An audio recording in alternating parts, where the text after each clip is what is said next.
Fala, meus amigos, tudo bem com vocês? Sejam bem-vindos para mais uma edição do podcast Mais Fute, edição de número 27.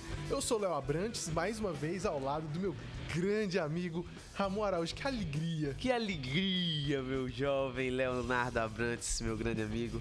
Que alegria estar também aqui com os nossos queridos telespectadores, ouvintes, seja como você esteja. A família Mais Fute. A família Mais Fute, exatamente. É sempre um prazer estar aqui. Mais uma quarta-feira e, claro, trazendo sempre o melhor do conteúdo do futebol da Paraíba, do Brasil e do mundo, Léo. Ah, porque o Mais Fute não só vive de Paraíba, não. Vive de Brasil e de mundo. De mundo.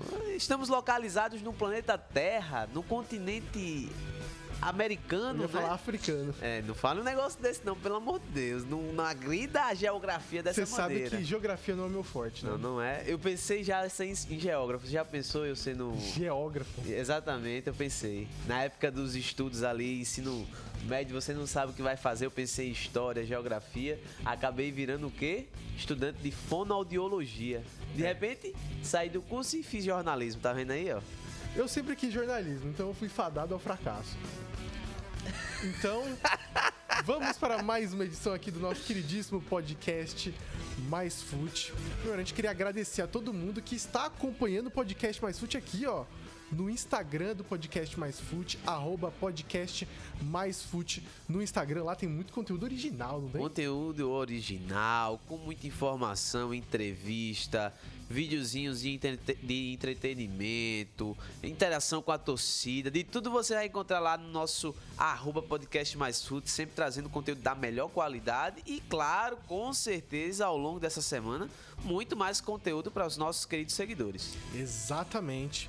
E um dos conteúdos que a gente vai trazer, que é o que a gente vai comentar aqui nesse programa maravilhoso, que é a abertura do Campeonato Paraibano. Finalmente, aleluia! O Paraibano está sobre nós, começou nessa última terça-feira. A gente está gravando esse episódio na terça-feira, mas ele está sendo publicado na quarta. E aí a gente vai fazer um esquema...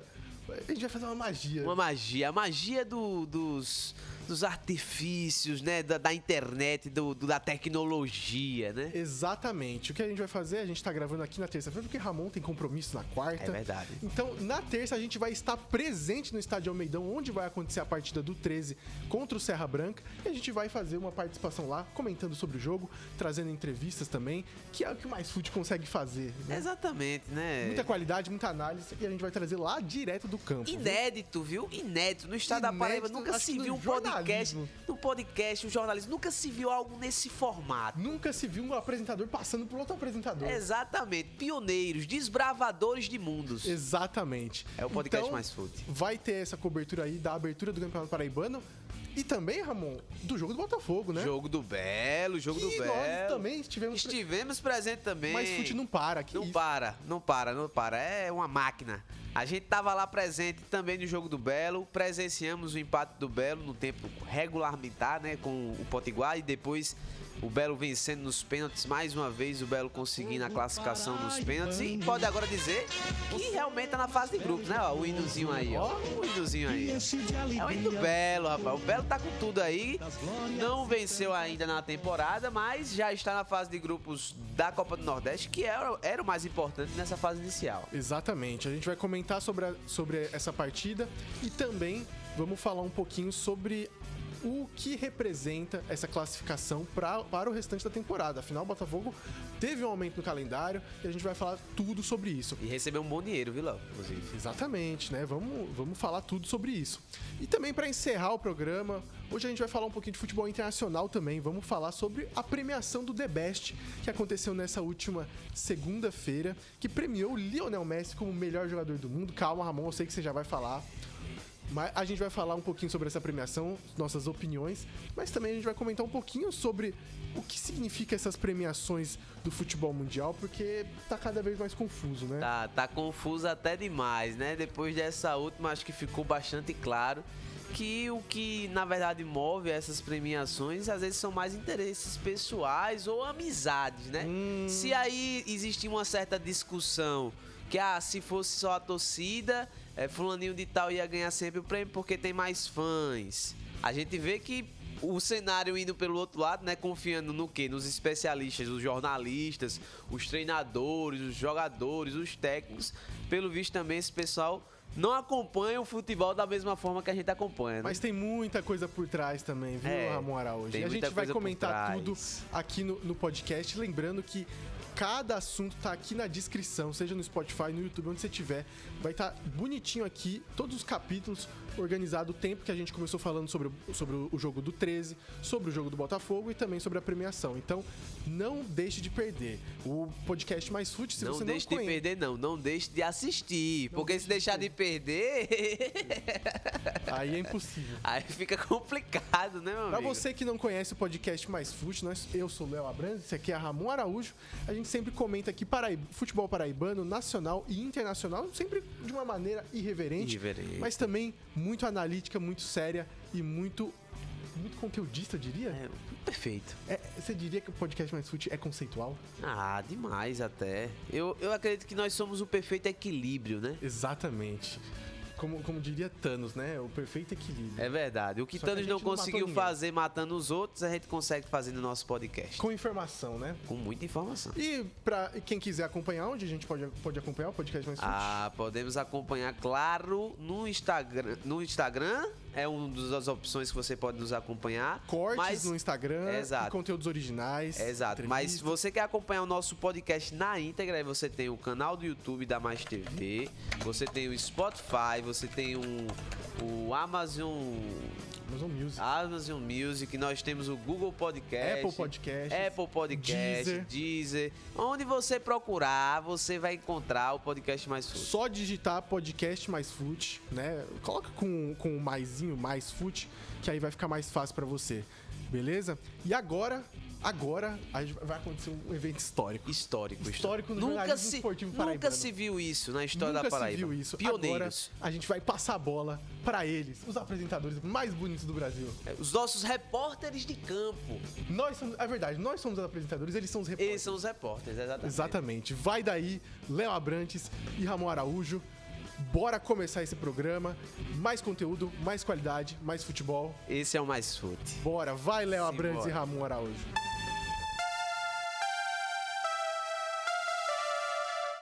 Olá, Léo, olá, Ramon, os nossos queridíssimos apresentadores, olha só, olha quem está aqui no Almeidão, rapaz. Tem gente, a gente tá lá e estamos cá também, né, Léo? Nós somos multifuncionais. Estamos aqui diretamente do estádio Almeidão, porque hoje nós tivemos a partida de estreia do Campeonato Paraibano, 13 e Serra Branca fazendo aí a primeira partida do Campeonato Paraibano com vitória do Carcará do Cariri, Léo. 2-0 Serra Branca, impressionando pelo nível técnico e o condicionamento físico apresentado durante a partida e o domínio sobre a equipe do Galo. Exatamente, assim, desculpa roubar seu microfone. Não tem problema, vai.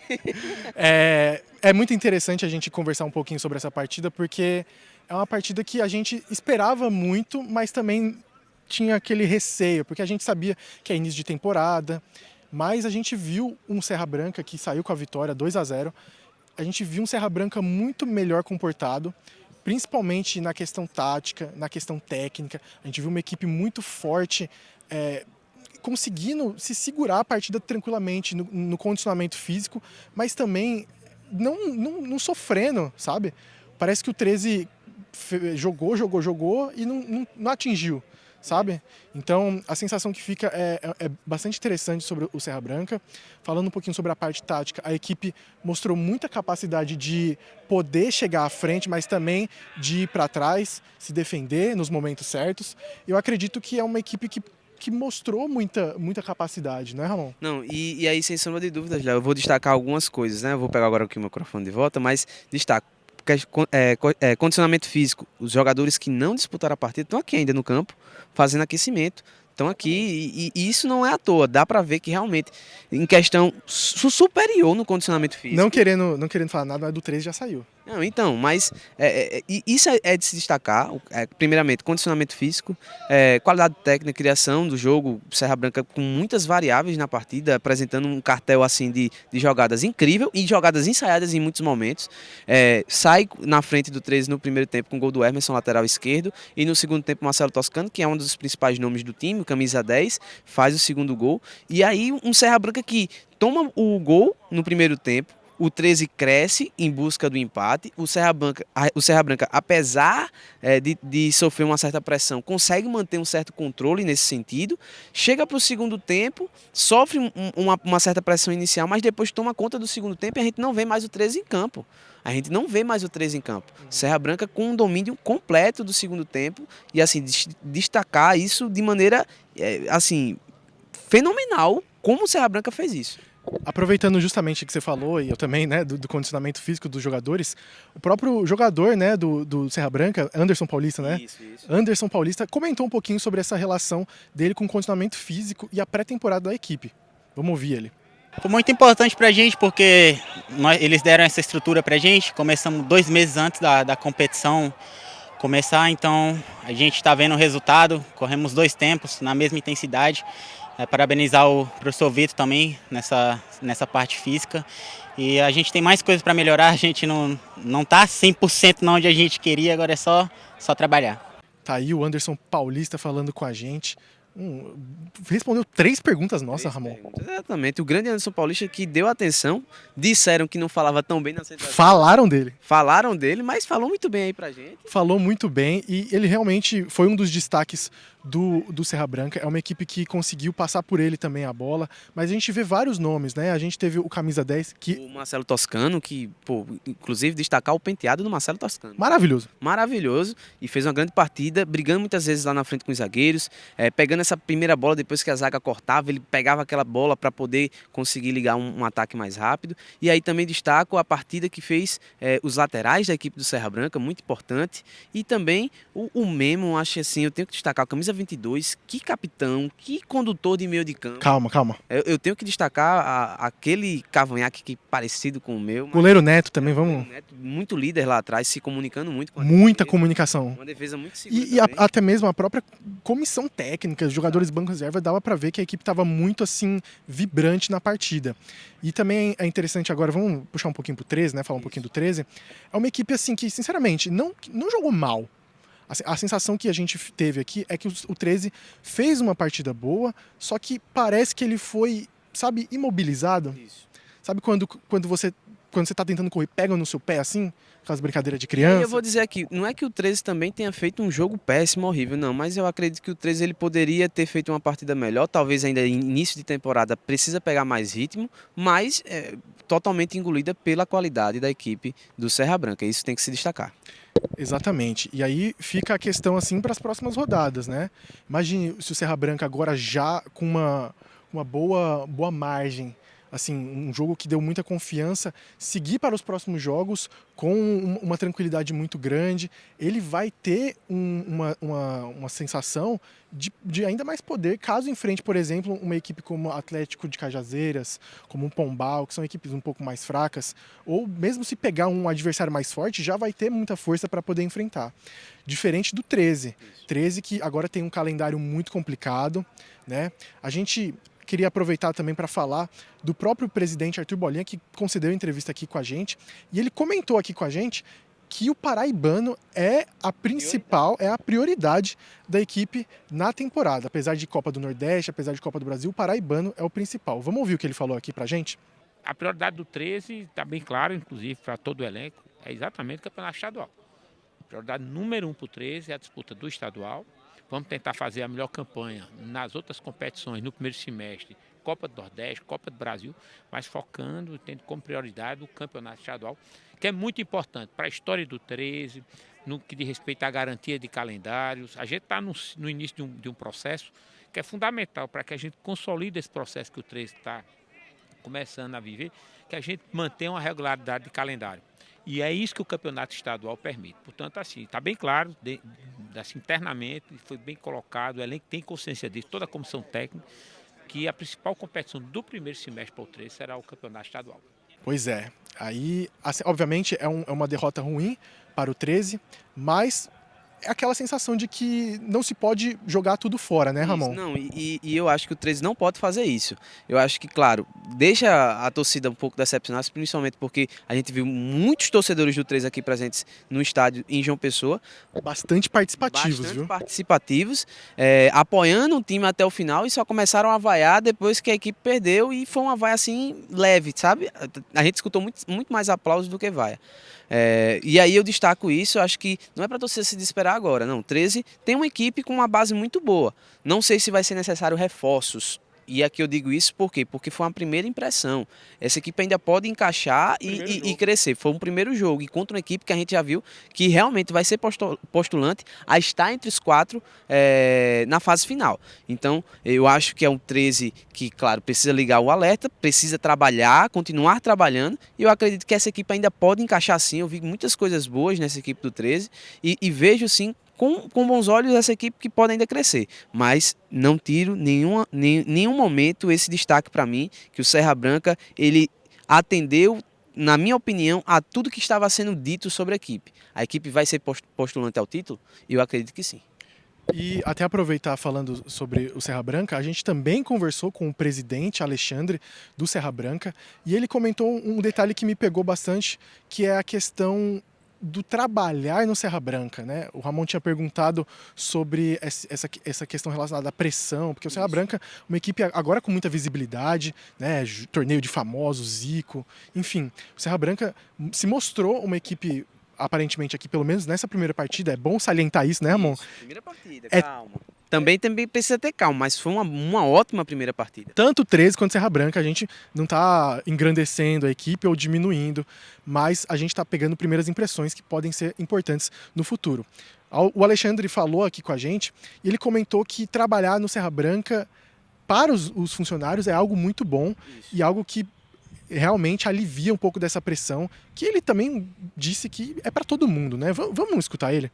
O que a gente tenta fazer no Serra Branca aqui não tem nada de diferente de nenhuma outra equipe, absolutamente de agremiação alguma. O que nós temos que ter, nós temos sempre é respeito pelo adversário e dar condição de trabalho para qualquer profissional que esteja no Serra Branca.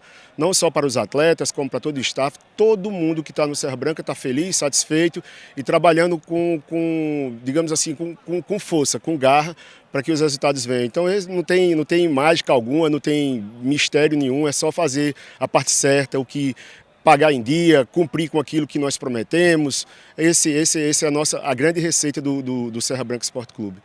Tá aí o presidente Alexandre, parou depois do jogo para conversar com a gente, exato. Muito educado. É demais. Todo mundo muito educado, né, Ramon? Exato, todo mundo muito educado, né? A gente queria também pegar a fala de algum jogador do 13, mas a gente entende a derrota, né? Os jogadores não quiseram falar, saíram de imediato.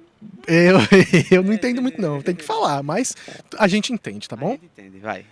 E agora a gente vai ficar com as próximas rodadas do Campeonato Paraibano, né? A gente vai ter o Botafogo quinta-feira, né? Se você está ouvindo esse podcast na quarta ou na quinta, o Botafogo vai jogar na quinta. E depois no fim de semana a gente tem mais jogos interessantes também. A gente tem Pombal e Campinense. Nós temos Souza e Nacional no domingo também. Jogaço. E é isso, gente. A gente vai daqui cobrindo o Campeonato Paraibano. Exatamente. Me diga um pouquinho aí da sua experiência de falar aqui no gramado, ó, o gramado vazio, ó. A gente pode mostrar, né, pra todo mundo. Eu vou mostrar pra todo mundo. Vamos, mostra aí, Léo. Somos os últimos a sair do gramado aqui do Almeidão.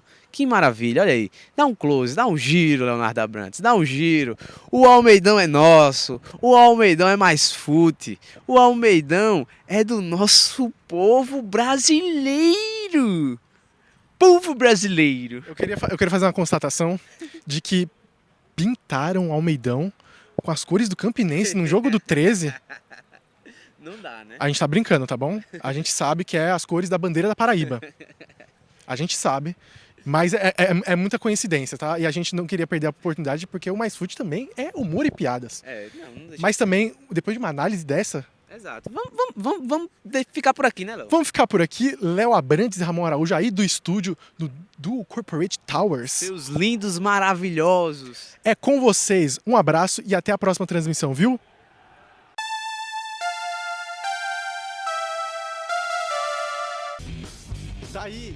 esses aí, que repórteres maravilhosos. Maravilhoso. Que participação, hein, Léo? Nossa senhora, como eles trabalham, viu? Esses homens aí devem estar recebendo muito bem, porque o que esses homens trabalham não é brincadeira. Exatamente. E também deve estar com fome, viu? Deve estar com fome, claro. Uma hora dessa aí da noite, Nossa depois senhora. do jogo ainda, Ave Maria. Nossa senhora, eu já tô imaginando. É porque, olha, eu vou ser muito sincero, uma confusão mental.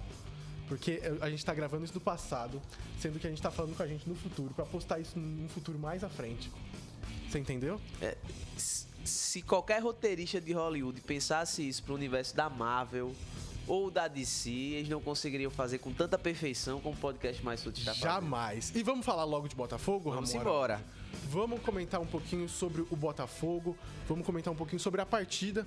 O Botafogo fez um confronto ali muito interessante com o Potiguar, um confronto que eu acho que a gente não esperava, né? Porque a gente via que o Potiguar era inferior ao Botafogo, até mesmo o Potiguar é um time de quarta divisão, o Botafogo é de terceira e o Potiguar também jogava fora de casa, o que já implicava no próprio ranking da CBF um desnivelamento. Mas a gente viu uma postura muito diferente do que a gente aguardava. A gente viu um Potiguar muito mais avançado, um Potiguar que pressionava a saída de bola do Botafogo, que conseguia muitas vezes dominar o Botafogo, como aconteceu especialmente ali no começo do primeiro tempo, na metade do primeiro tempo, em alguns momentos ali do segundo tempo também, logo no começo, depois do gol do Botafogo. A gente viu uma equipe também muito ativa e um Botafogo diferente, né, do que a gente viu no primeiro jogo, né? Exatamente. O Botafogo ele precisou fazer algumas alterações já devido a algumas lesões nesse início de temporada. Não conta ainda com o Pipico. Então o Pipico, que seria o 9 natural da equipe, não participou das duas últimas partidas. O Gerson Magrão, que é o camisa 10, inclusive um dos líderes, né, um dos remanescentes do último time, da última temporada do Botafogo. Também não jogou por lesão. E aí, a alternativa que o Christian de Souza trouxe até impressionou a gente no início do jogo, né? A gente percebeu isso. Sim. Porque ao invés de ele colocar um substituto legítimo para a vaga do Gerson Magrão, que joga ali, cumprindo realmente aquela função do meia, às vezes que faz essa ligação com o ataque, às vezes apoia mais os pontas, né? Conseguindo apoiar também, fazendo esse jogo também pelas laterais. A opção que o Christian de Souza teve foi de recuar o Bruno Cardoso, que jogou a última partida como lateral, para jogar como um terceiro zagueiro, e colocou o Matheus Leal na lateral esquerda. Então a equipe, quando se defendia com 5 na defesa, quando atacava com os alas, os laterais mais ofensivos, né? O Matheus Leal e o Leno muito ofensivos. O Leno já mostrava essa ofensividade desde o primeiro jogo. E a gente viu mais uma vez a ofensividade dele no primeiro gol do Botafogo, onde ele entrou ali, se infiltrou. Exato. E conseguiu ele já quase marcava no rebote. primeiro tempo um golaço. Ele bateu de 3D do goleiro, se não me engano, é Conrado. Se não me engano, foi o Conrado. Conrado, grande goleiro, seu amigo. Fiz a parceria lá com o Conrado. O Conrado, só dessa partida contra o Botafogo, vai conseguir botar pelo menos uns 2 ou 3 lances ali no DVD dele, viu? Olha, se ele quiser, eu faço DVD. Que partida do Conrado. Mas fez uma partidaça, o goleirão do Potiguar, e que realmente foi um dos motivos pelo qual a partida foi para os pênaltis, né? Ele fez uma grande partida, dificultando bastante para o ataque do Botafogo, que teve aí... Produzir, né? Não, então, justamente, eu acho que uma coisa que precisa se destacar, eu acho que talvez o torcedor se recorde das últimas partidas, pelo menos do Botafogo no ano passado. O Botafogo tinha uma dificuldade tremenda de criação no ataque. Pelo menos foi assim que o Botafogo encerrou a temporada passada, com essa dificuldade, essa deficiência de criar. O Botafogo, se a gente pegar pelo menos a reta final da Série C do ano passado, acho que a grande maioria dos gols que o Belo fez foram jogadas aéreas, né? Não de construção de jogadas, mas de jogadas aéreas. O que a gente já vê diferente nesse ano. O Botafogo que constrói muito mais o jogo, o Botafogo principalmente que pelo lado direito é muito forte com o Jean Silva e com o Leno. E Jean Silva muito imponente na partida. Muito imponente. Né? Assim, ele é muito... Ele já tomou, de certa forma, um certo domínio desse ataque do Botafogo. Realmente tomando, de certa forma, já uma liderança técnica da equipe. Sim. Ele com o Leno ali consegue jogar aberto pela ponta, como ele também consegue infiltrar pelo meio, auxiliando ali o Bruno Mota. Bruno Mota também, que faz um trabalho, assim, eu diria até um pouco desvalorizado, porque ele é um jogador que tá ali servindo pro elenco. Ele tá tentando abrir espaços, ele também tá tentando conseguir encaixar essa bola para que outros jogadores venham de trás. Na outra partida a gente viu o Gerson Magrão tentando essas infiltrações e hoje a gente viu, hoje não, né? Na partida de domingo a gente viu o Jean Silva também conseguindo, né? Exato. O Jean Silva e Dudu, os 2 pontos. Exato. E essa função do Bruno Mota é importante destacar. Ele participa no primeiro gol do Lennon, porque o Jean Silva faz a jogada na ponta, ele faz o cruzamento, o Bruno Mota desvia de cabeça, a bola vai pro Dudu, chuta, a bola pega na trave e volta, o Lennon marca. E é uma participação justamente de todas as peças desse ataque do Botafogo, né, nesse gol especificamente, com essa complementação dessa outra peça que é extremamente ofensiva. O Lennon é impressionante o quanto o Lennon ele é ofensivo nessa equipe do Botafogo. E aí a gente consegue ver como o Christian de Souza ele tem essa preocupação, como o Rodrigo muitas vezes ele faz essa recomposição no lugar do Lennon. Ou como nessa partida nós tínhamos 3 zagueiros no Botafogo, o Tibiri cumpriu muito bem essa função. E que partida que o Tibiri fez. Né? Eu tenho que destacar realmente a partida que o Tibiri fez nesse último domingo. Foi uma partida muito boa. Ele que não jogou o primeiro jogo, justamente por lesão, veio nesse jogo e acho que foi uma grata surpresa, porque tentou cumprir um pouco da função do Douglas de ser um zagueiro construtor. Logo nos primeiros instantes da partida, o Douglas já mostrou que era um jogador que tinha a bola no pé. Exato. Ele atuava praticamente como um volante. E a gente viu isso do Botafogo. Essa é o que eu pontuo da diferença do Botafogo do primeiro jogo pro segundo. Esse jogo o Botafogo conseguiu ter uma mudança. Muitos momentos partiu para o contra-ataque muito por conta da pressão que o Potiguar exercia. Só que também o Botafogo teve seus momentos de domínio, como aconteceu principalmente no segundo tempo, especialmente depois que a partida ficou empatada. Isso. Né? O Botafogo tomou um gol de contra-ataque, uma jogada bem rápida, a gente nem gravou direito. Nem gravou direito o cruzamento rápido, o Thalisson, né, cabeceou, subiu muito bem ali, foi rápido o lance. Tanto que a cabeçada o lance foi tão rápido que até mesmo o próprio cabeceio do Thalisson, muito bem feito, o tempo de reação do Dalton não foi suficiente, né? Foi uma cabeçada muito perfeita, um lance muito perfeito do Potiguar. E aí que a gente entra numa das polêmicas da partida, que foi justamente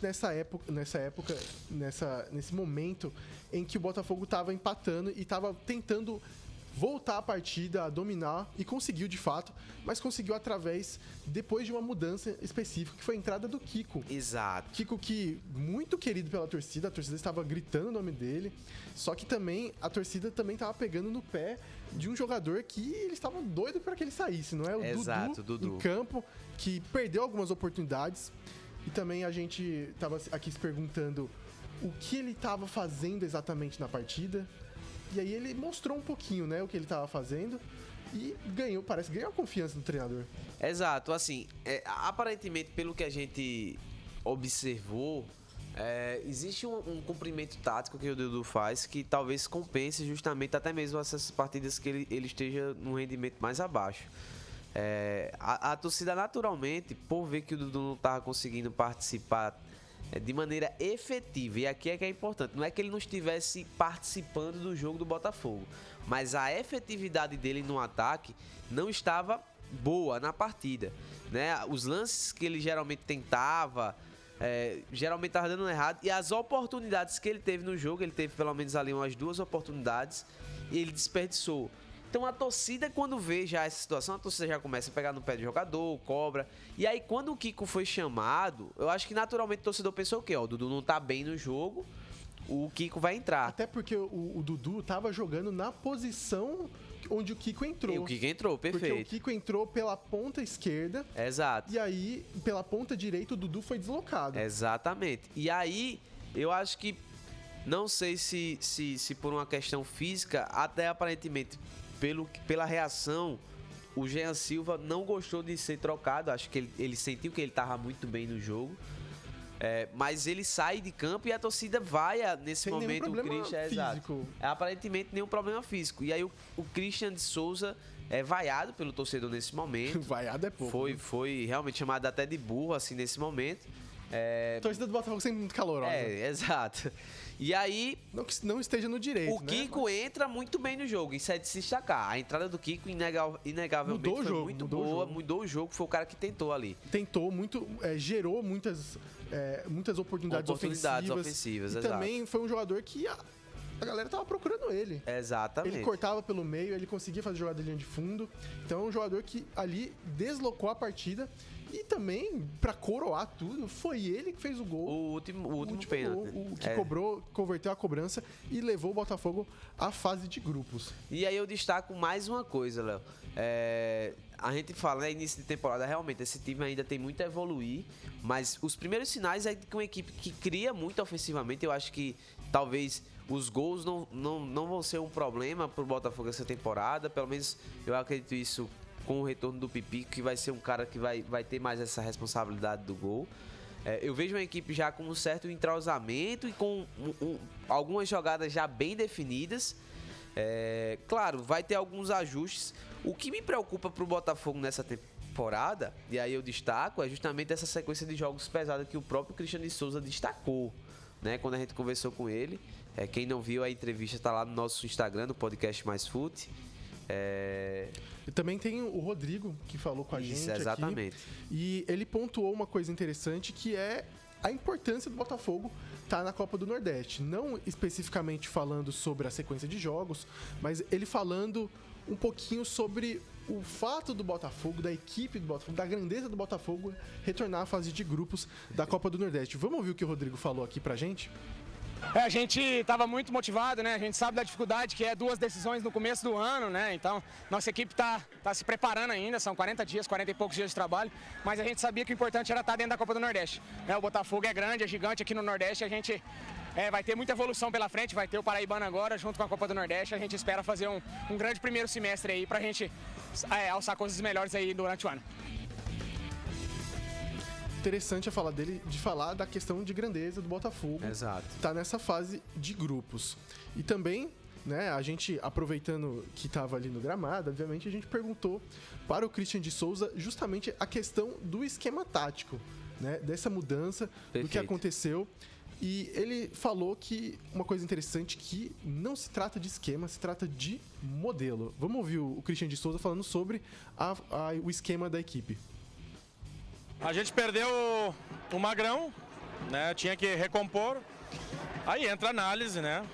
Nós treinamos isso a pré-temporada inteira, não é invenção da minha cabeça. A linha de 5. Essa variação ela é constante, ela vai ter que acontecer. A gente tem que achar os desequilíbrios do adversário. No primeiro tempo, que ao meu ver, de novo, a gente foi bem até os 30, 35, depois o jogo deu uma boa emparelhada. Voltamos bem no segundo tempo. Acho que no segundo tempo a gente mandou no jogo, né? Tentamos a todo momento, tomamos um contra-ataque que era previsível, o adversário de qualidade. Mas o importante é que a gente passou. Obviamente a gente vai evoluir, vai melhorar, mas essa variação de sistema vocês vão ver ao longo do meu trabalho aqui no Botafogo. Assim, dessa forma eu não treino sistema, né? Eu treino um modelo de jogo, então o modelo de jogo tem as variações do sistema e os jogadores têm que entender isso e o pessoal que entra desempenhar dentro de campo. Também temos aí o Christian de Souza falando um pouquinho sobre justamente a sequência de jogos. Falando sobre o quanto o Botafogo, segundo ele, está preparado com o planejamento em dia para essa sequência de jogos. Vamos ouvir o que ele falou aí também. Agora para uma sequência de 27 jogos em 108 dias. Essa é a sequência.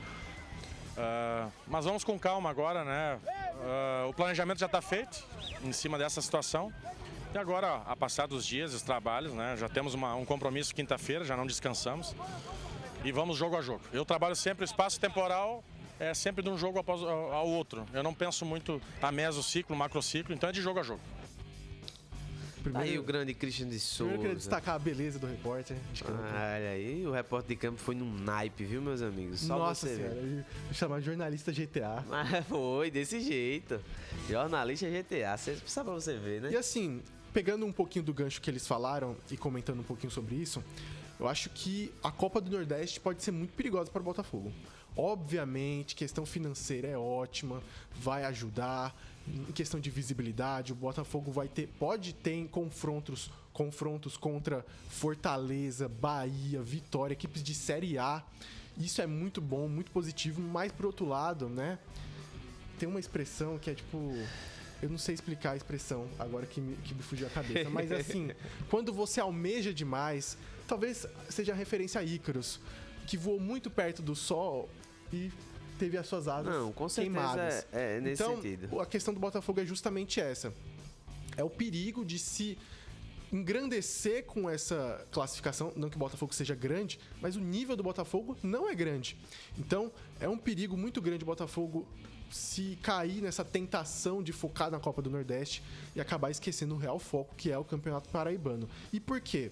Não só porque o Campeonato Paraibano dá chance de título, como também o Botafogo, através do Campeonato Paraibano, consegue Copa do Brasil, que também é muito importante, também dá muita visibilidade. Então, eu acho que pode ser muito perigoso o Botafogo. E também, obviamente, mesmo se ele focar demais no Paraibano e até deixar de lado a Copa do Nordeste, vai ser algo muito perigoso, porque o Botafogo tem um elenco reduzido, não tem um grande elenco, assim, questão de quantidade de jogadores. Sim. E para ficar rotacionando, começo de temporada, lesão, é sempre muito perigoso, né? Não, isso aí é sem sombra de dúvidas, Léo, eu concordo plenamente. O Belo, com essa classificação, e é importante a gente destacar, já garantiu aí para os seus cofres algo em torno aí de quase 2 milhões de reais, né? Foi R$1.997.142. Isso aí já é um valor importantíssimo pro clube ao longo da temporada. Isso aí já vai ajudar nos gastos, é um dinheiro importantíssimo para a equipe. Eu acho que realmente a prioridade do Botafogo tem que ser o Paraibano, justamente porque vai dar condições para o Botafogo no ano que vem aumentar ainda mais suas receitas. Eu acho que o Belo tem que focar nas duas competições que são principais, que é o Campeonato Paraibano e depois do Paraibano o acesso para a Série B.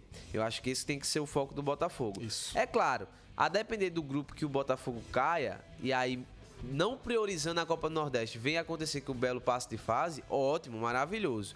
Mas se não, eu acho que é de se pensar nisso, né? Pode-se pensar em uma parte da Copa do Nordeste como um bom tipo de jogo para poder nivelar o elenco, para poder testar, fazer às vezes jogar com o time titular mesmo para fazer páreo com outras equipes mais grandes. Experiência, Exato.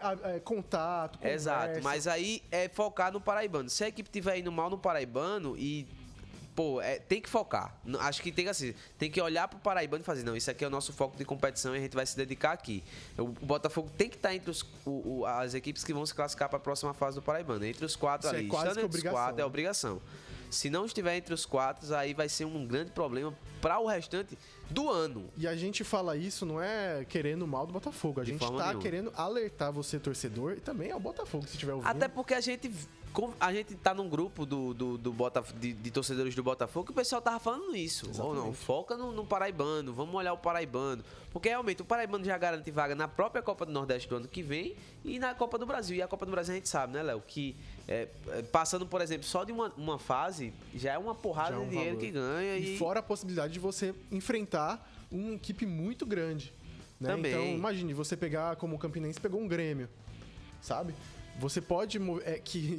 Isso é mais bom pra gente, isso né? Aí Isso é bom pra gente. Se não vender, né? Um monte de campo também. Isso é bom, não vendendo é bom pra gente, que a gente vai estar lá fazendo cobertura. Exatamente. E a gente tá falando isso também porque a gente teve um exemplo recente do próprio Campinense, que fez de tudo, né, na temporada passada e não conseguiu nada. Nada.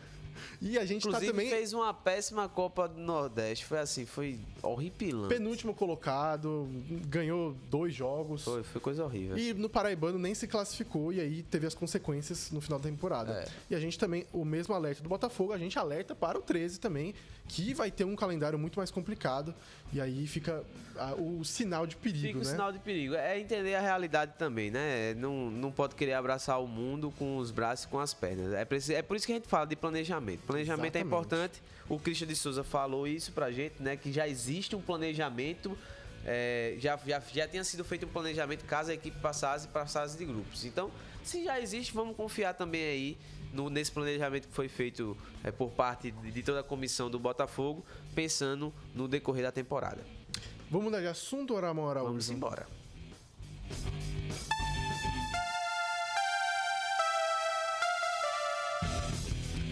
Vamos falar dessa premiação que aconteceu aí, que premiou um tal jogador?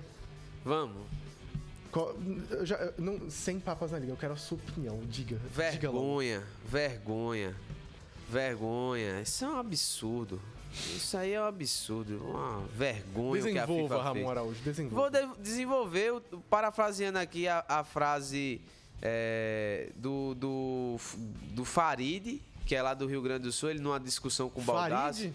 Farid, né? Que é o Farid é torcedor do Grêmio, o Baldassi é o torcedor do Internacional. Farid, eles numa discussão sobre a questão do Mundial, aí o Farid disse a seguinte frase.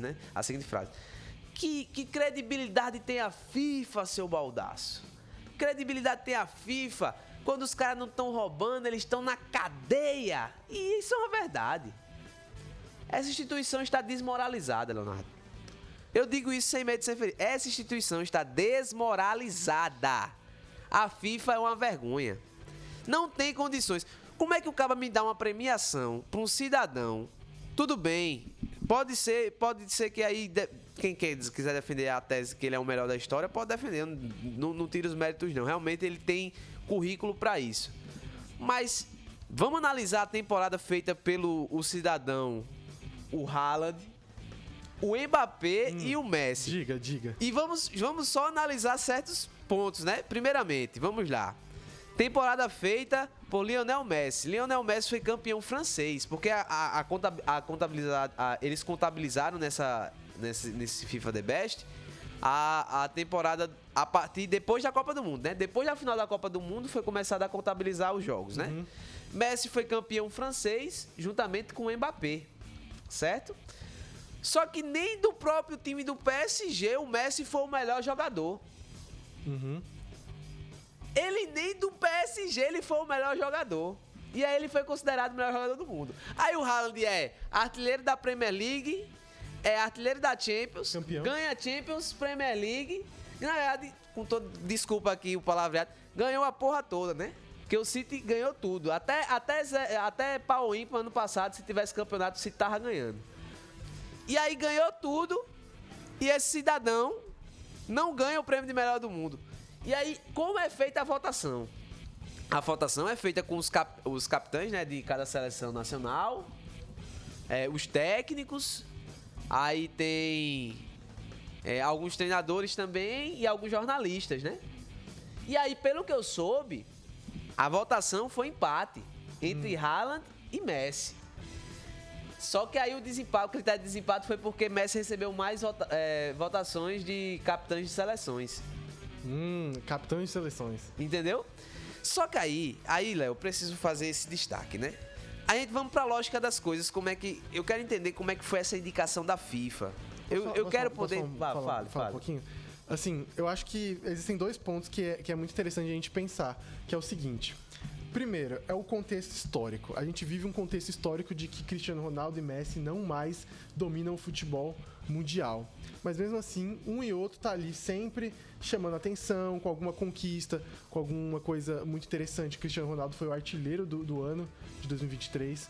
Messi conquistou a Copa do Mundo em 2022. Aí, uma das questões relacionadas a isso é justamente esse momento histórico que a gente vive, da gente não sentir que existe algo tão próximo a Messi e Cristiano Ronaldo. Ou seja, não existe ninguém próximo aos dois que consiga preencher o que eles deixaram, entendeu? Então a gente talvez esteja vivendo nessa, como se diz, nessa nostalgia. É o desapego, Léo, que eles não querem fazer o desapego. Agora, exatamente. Só pra concluir aqui rapidinho. Conclua. E uma outra questão, que aí já é uma crítica muito mais assim, à própria estrutura de premiações. Eu sou completamente a favor de premiações. Tem gente que não gosta. Eu adoro premiações. Eu adoro premiações do cinema, do mundo das séries, de qualquer coisinha. Se tiver premiação, tá tendo. Eu adoro. Eu acho muito legal. Porque é uma forma de você sinalizar algo ou alguém dentro da história e também facilitar para que outras gerações se encontrem e achem novos conteúdos. É muito interessante na premiação. É muito interessante a gente olhar, por exemplo, no passado e ver por que, por exemplo, o Shevchenko foi melhor do mundo e o Ronaldinho Gaúcho foi melhor do mundo. Qual o contexto? De quem eles ganharam? Por que eles ganharam? Isso sempre é muito interessante. Só que hoje a gente vive uma confusão nesse mundo de premiações.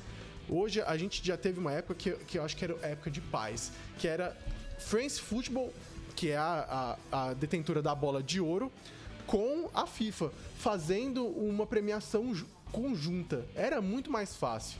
Hoje a gente vive France Football e FIFA separados, o que complica um pouco mais. Então, eu acho que essa confusão, talvez, os próprios jogadores, capitães de seleções, notaram que, tipo assim, é premiação de novo? Dá pro Messi, sabe? É porque eles não acompanham o futebol da forma como acompanhamos. Eu digo isso sem medo de ser feliz. Olha só, vamos pegar algumas informações importantes. Quem foi eleito o melhor jogador da UEFA na última temporada foi um cidadão chamado Rodri. Esse cidadão... Ainda tem esse da UEFA, que não vou nem falar. Vamos lá. Cidadão chamado Rodri, e que realmente fez uma das grandes temporadas da carreira dele. E assim, jogou muito. O Rodri sequer estava entre os 3 melhores do mundo. Como é que o Caba é o melhor da Europa? Me explique isso, Leonardo Abrantes. Eu quero entender essa lógica. Como é que um cidadão, ele é eleito o melhor jogador da Europa e ele não está entre os 3 melhores do mundo? Como o próprio Kevin De Bruyne não estava também. E aí é que vem o absurdo. Porque até determinado momento da última temporada, estava sendo discutido quem seria que o melhor jogador do mundo ia sair da partida entre Manchester City e Real Madrid. Que se o Real Madrid passasse, quem ia ser o melhor do mundo ia ser Vinícius Júnior. E se o City passasse, quem ia ser o melhor do mundo ia ser o Haaland. Porque eram os 2 principais jogadores da última temporada até então. O Vinícius Júnior ficou fora dos 12 melhores da premiação. E o mais absurdo ainda, tem nesse prêmio FIFA The Best, existe o FIFA Pro, a seleção FIFA Pro, que é a seleção dos melhores jogadores que é montada. E aí eu preciso destacar isso. Vamos aos nomes da seleção. Por favor, os nomes, Leonardo Abrantes. Courtois, goleiro. Certo.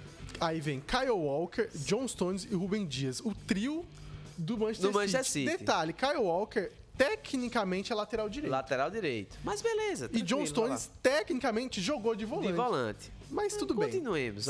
Seguimos. Aí temos Kevin De Bruyne, Bernardo Silva e Jude Bellingham no meio-campo. Um meio-campo extremamente apelativo. Certo. Porque Kevin De Bruyne, meio ofensivo. Bernardo Silva, meio ofensivo, mas também atua na ponta. Jude Bellingham, no Borussia, era um volante. E no Real Madrid é um meio ofensivo. Vamos lá. Ou seja, 3 jogadores ofensivos. Aí me diz o ataque aí, por favor. Aí o ataque, meu querido, tem 4 nomes. Vinícius Júnior, do lado esquerdo. Já fica estranho, né? Temos Kylian Mbappé pelo centro, ao lado de Erling Haaland. E do outro lado temos Lionel Messi. Perfeito. Que é um time que, assim, com certeza daria certo, né? Não, com certeza. Mas aí vamos aos absurdos que tem essa escalação. Diga. Vamos lá. O melhor goleiro eleito pela premiação do ano... eu tinha esquecido isso. ...foi o brasileiro Ederson, do Manchester City. Quem é o goleiro da seleção do FIFA Pro? Courtois. Thibaut Courtois. Me explica essa lógica? Eu quero entender essa lógica, meu patrão. Aí o Rodri é eleito o melhor jogador da UEFA, tudo certo. O Rodri não está na seleção da FIFA. Aí, pra terminar, o Vinícius Júnior está fora dos 12 melhores jogadores da premiação da Mas tá na seleção dos 11. Mas tá na seleção dos 11. Meu irmão, como é que eu entendo? Você tá entendendo como o negócio tá descredibilizado? Então é isso, Ramon, que eu digo pra você. Precisa existir algo muito mais concentrado e muito mais definido, sabe? Porque, cara, na France Football também tem a mesma coisa. Tem essa da UEFA, tem essa aí da FIFA, sabe? Não tem uma categorização. Eu vou aproveitar que eu sou muito fã de cinema e a gente vive num momento agora de premiações de cinema. Perfeito. Lá é bonitinho. Ali, ó, aqui foram os diretores que escolheram esses vencedores. Aqui foram o sindicato dos atores. Aqui foi a academia do Oscar. Aqui foi o Globo de Ouro, que aí representa um outro grupo de pessoas. Tem que ter essa definição, porque se os caras eles escolhem por eles mesmos, fica tudo muito confuso. Exato. Porque eu concordo mistura com você, jornalista com jogador, com capitão, com dirigente. Faz uma premiação de dirigente, ó. Associação dos dirigentes, babá, faz a sua premiação. France Football faz a sua premiação. sabe? Ou tenta fazer uma coalização ali pra ficar todo mundo bonitinho na mesma página. E aí é um outro ponto, Léo. Eu acho que precisa existir a questão das medidas, né? Veja só, um ponto que eu acho importante. Em todas as discussões que tem, dizem que a tal determinada competição, o jogador vencer essa determinada competição, tem um peso a mais. Se o jogador tiver ganhar essa competição, tem um peso a mais. Aí vamos à questão dessas premiações. E aí eu preciso destacar isso. Pô, em ano de Copa do Mundo, todo mundo concorda que o torneio mais importante que existe no ano é a Copa do Mundo? Todo mundo concorda nisso sem sombra de dúvidas. Então, o cara que ganha a Copa do Mundo e é eleito, por exemplo, o melhor jogador da Copa do Mundo, como aconteceu com o Messi, apesar da temporada dele não ter sido 100% regular, mas o feito que ele fez e a competição tem um peso diferente no voto. Entende? E eu concordo plenamente com esse tipo de coisa. Pronto, beleza, não estamos em ano de Copa do Mundo.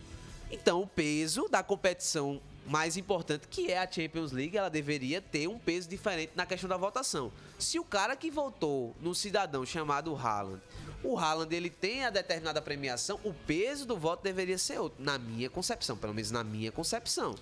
Porque é preciso existir pelo menos essa regularidade na forma de que se vai haver a avaliação dessas premiações. Eu pelo menos eu vejo desse ponto de vista. É tudo muito subjetivo. Exato. Porque a gente dá mais importância para a Copa do Mundo quando ela acontece, mas também dá para a própria, por exemplo, depende do campeonato.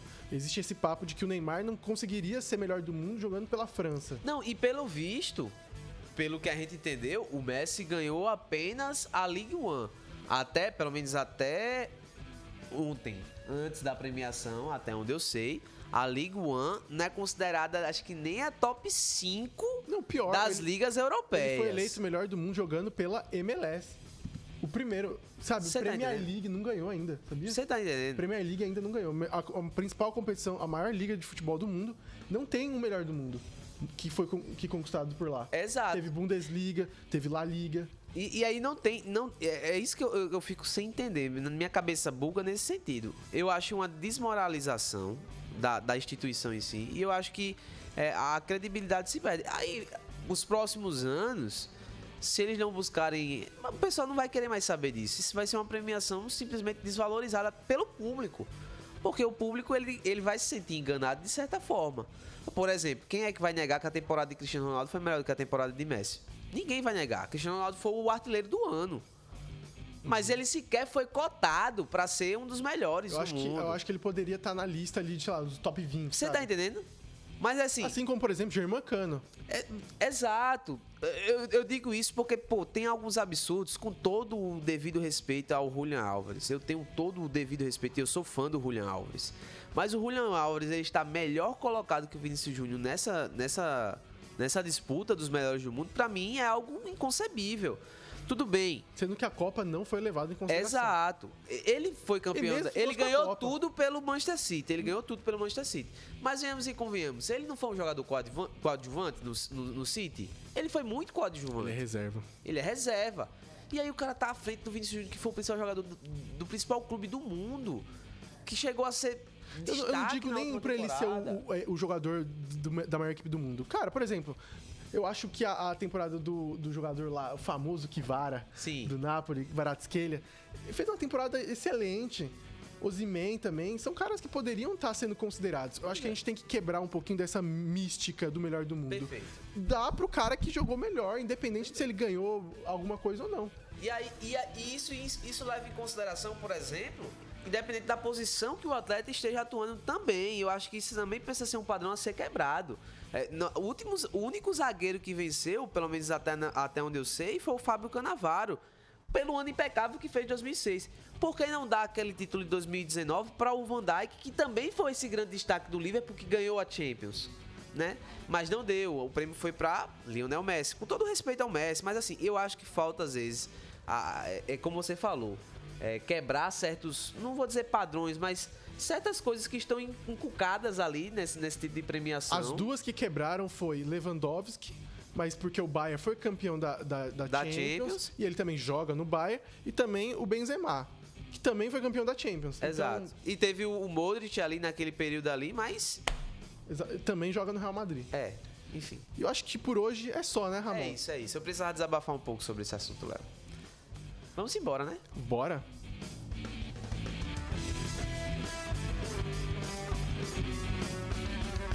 Encerrando aqui o podcast Mais Fute. Queria agradecer a todo mundo que compareceu aqui, ficou até aqui o final. Que programa maravilhoso, né? Maravilhoso. Programa que foi de lá pra cá. De cá pra lá, de lá pra lá, de cá pra lá. Depois voltou. Estando em 2 espaços-tempos diferentes. 3 espaços temporais distintos. Começou de dia, foi pra de noite e voltou pra dia. Pra ser publicado tarde e publicado no outro e que dia. Vai ficar na internet por uns 20, 40 anos. Vai, ou mais. Enquanto a internet persistir em existir, estaremos lá. Com certeza. Para você que ficou aqui, um abraço e a gente agradece aqui pela audiência. Lembrando que semana que vem, quarta-feira, mais um episódio do podcast Mais Fute. Um abraço. Vamos embora. Valeu, Léo. Tamo junto. Tchau.